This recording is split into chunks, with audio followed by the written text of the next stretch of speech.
Hello, traders. FX Pip Collector here. Today is Wednesday, August 13th, and this is my analysis for the Aussie US dollar, and we are on the 4-hour time frame.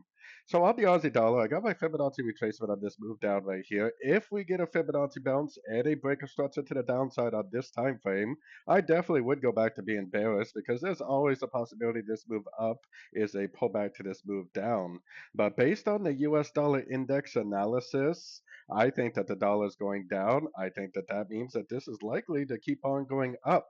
So, in my opinion, I definitely think we should be trading with the trend on shorter time frames. So, going down to the 1 hour time frame, unfortunately, I think the strategy right now is to either already be long from either down here or down here at the end of this 1, 2, 3 way pullback, or at the end of this bigger 1, 2, 3 way pullback.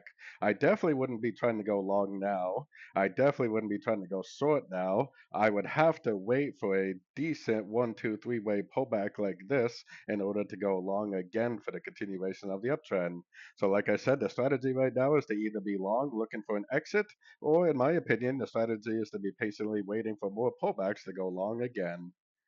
So, anyways, don't forget to check out my website linked over here in the corner. And as always, thank you for watching and happy trading.